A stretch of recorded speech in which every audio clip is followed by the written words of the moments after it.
ሻሎም ሻሎም ቅዱሳን እንደምን አላችሁ? ወንድማችሁ ነብይ ደስታ ቡቃ እባላለሁ። አንድ የምስራች ቃል ልነግራችሁ ነው የመጣሁት። የምስራች መስታወቂያ ልነግራችሁ ነው የመጣሁት። የምስራች መስታወቂያ ምንድነው? ከፍታችን ያለው እሁድ ማለትም መስከረም 18 ታላቅ መንፈሳዊ ድግስ በጭሮ ከተማ የእግዚአብሔር ይመጣሱ ምንጭ ዓለም አቀፍ ቤተክርስቲያን ላይ ተዘጋጅቶላችኋል። በዚህ ፕሮግራም ላይ ጭሮና አካባቢ የምትገኙ ወዳጆች በሙሉ በአካል በመገኘት የእግዚአብሔር ጸጋ ተካፋዮች እንድትሆኑ ስንል በጌታ ፍቅር ጥላችን እናስተላልፋለን። በዕለቱ እኔ በመገኘት እጅን በመጫን የእግዚአብሔር ቃል በኃይልና በመንፈስ አካፍላችኋለሁ። እግዚአብሔር መካከላችን ከፍ ያለውን ነገር ያደርጋል።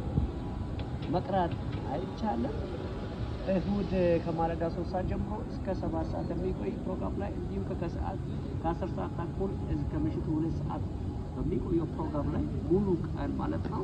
በእነዚህ ፕሮግራሞች ላይ ጥሩና አካባቢ የምትገኙ ወዳጆች በሙሉ ወደዚህ ቤት በመምጣት እግዚአብሔር ጸጋ ተካፋዮች እንድትሆኑ ስንል ጥራችን እናስተላልፋለን። ሻሎም